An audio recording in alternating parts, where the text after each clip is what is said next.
Assalamualaikum warahmatullahi wabarakatuh. Salam guru penggerak. Perkenalkan, saya Penny Wahyuningsih dari SD Negeri 1 Pucang, calon guru penggerak Angkatan 8 Kabupaten Banjarnegara.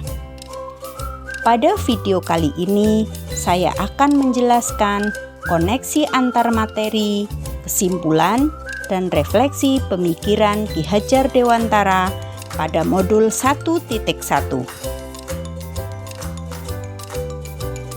Beberapa pertanyaan pemantik dalam membuat kesimpulan dan refleksi terhadap pemikiran-pemikiran Ki Hajar Dewantara, yaitu 1.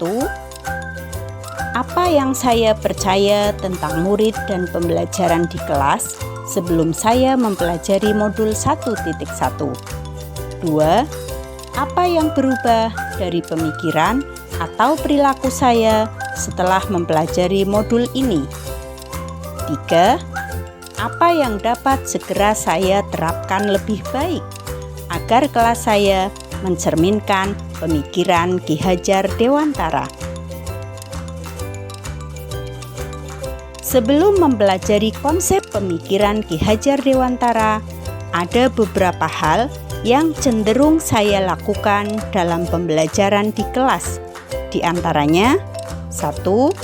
Guru menjadi pusat pembelajaran atau teacher center, di mana dalam kegiatan belajar menempatkan guru sebagai satu-satunya sumber belajar. Dalam hal ini, seluruh murid di kelas hanya memperoleh bahan pelajaran yang berasal dari guru. 2. Anak terlahir seperti kertas putih. Saya beranggapan bahwa anak bagaikan kertas putih yang dapat ditulisi apa saja yang dikehendaki. 3. Guru kurang memahami karakteristik siswa. Saya biasanya menggunakan metode pembelajaran yang sama untuk semua karakteristik anak didik. Padahal, tiap anak memiliki gaya belajar, keunikan, dan karakteristik yang berbeda-beda. 4. Siswa harus mampu memahami semua materi dan mencapai KKM. Saya sering memfokuskan pembelajaran pada aspek kognitif saja dan berupaya agar semua anak bisa mencapai KKM.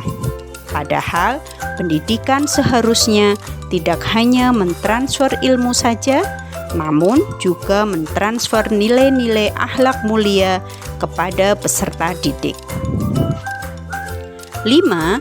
Kegiatan pembelajaran terfokus pada ketuntasan. Saya cenderung mengajar dengan target utama materi pembelajaran harus tuntas, bukan mengutamakan pemahaman para siswa.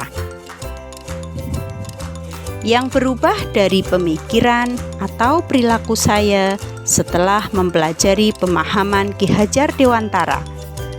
1. Setiap anak memiliki karakter unik masing-masing. Saya percaya bahwa setiap anak terlahir berbeda. Saya menyadari dengan keberagaman karakteristik anak yang ada, hal ini dapat menjadikan proses pembelajaran menjadi lebih bervariasi.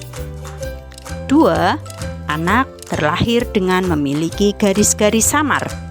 Peran kita sebagai guru adalah menebalkan garis-garis tersebut sesuai dengan arah minat bakat anak dan sesuai dengan kodrat alam dan kodrat zaman anak. 3. Pembelajaran berpusat pada murid atau student center. Dengan berbagai kegiatan pembelajaran yang berpusat pada murid, murid menjadi aktif karena mereka terlibat secara langsung dalam pembelajaran. 4. Menuntun bakat dan minat anak sesuai kodrat alam dan kodrat zamannya. Guru haruslah peka dan melakukan berbagai macam pendekatan pada anak agar dapat menuntun minat dan bakat anak sesuai dengan kodrat alam dan kodrat zamannya.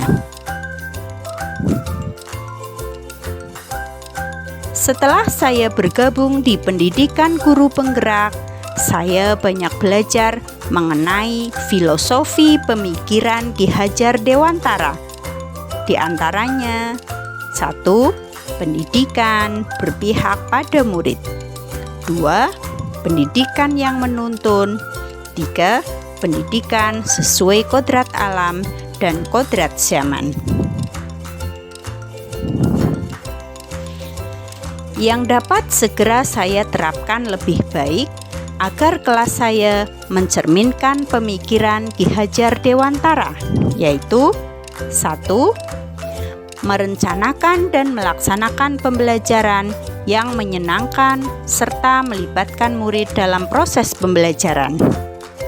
Dalam proses pembelajaran, saya mengemas kegiatan menjadi lebih menyenangkan dengan memberikan berbagai permainan menarik, melaksanakan pembelajaran di luar kelas, dan selalu melibatkan anak secara aktif dalam proses pembelajaran.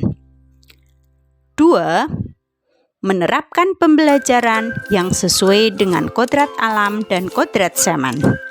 Saya akan menyesuaikan materi pembelajaran dengan kodrat alam, yakni menyesuaikan dengan kondisi lingkungan di mana anak berada, serta membekali keterampilan siswa sesuai dengan zamannya, agar mereka bisa hidup, berkarya, dan menyesuaikan diri.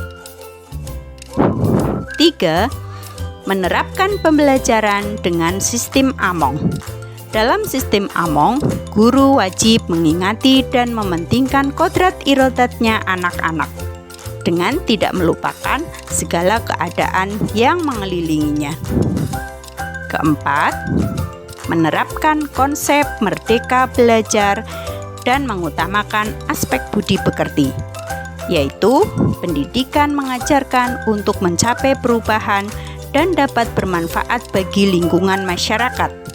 Pendidikan juga merupakan sarana untuk meningkatkan rasa percaya diri, mengembangkan potensi yang ada dalam diri, karena selama ini pendidikan hanya mengembangkan aspek kecerdasan tanpa diimbangi dengan sikap perilaku yang berkarakter dan keterampilan yang dibutuhkan dalam kehidupan.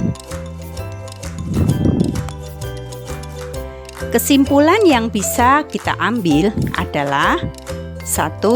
Pendidikan harus berpihak pada anak atau memerdekakan anak, yaitu suatu proses pendidikan yang meletakkan unsur kebebasan anak didik untuk mengatur dirinya sendiri, bertumbuh dan berkembang menurut kodratnya secara lahiriah dan batinnya.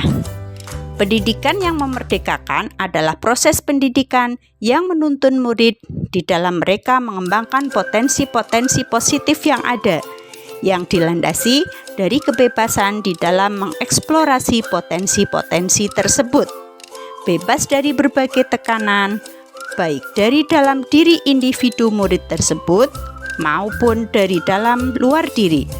Namun, meskipun demikian, pendidikan yang memerdekakan ini haruslah dilandasi dari sistem Among. Yang kedua, pendidikan adalah menuntun, bukan menuntut.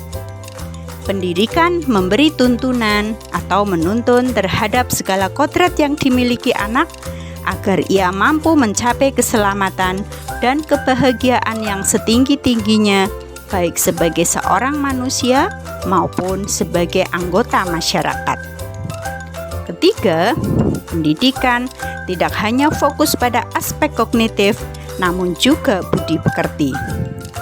Ki Hajar Dewantara meyakini bahwa pendidikan adalah tempat persemaian benih-benih kebudayaan dalam masyarakat. Ki Hajar Dewantara juga berkeyakinan bahwa untuk menciptakan manusia Indonesia yang beradab, salah satu kunci untuk mencapainya adalah melalui pendidikan. Demikian pemaparan saya mengenai koneksi antar materi, kesimpulan, dan refleksi pemikiran Ki Hajar Dewantara pada modul 1.1. Semoga bermanfaat dan terima kasih. Wassalamualaikum warahmatullahi wabarakatuh.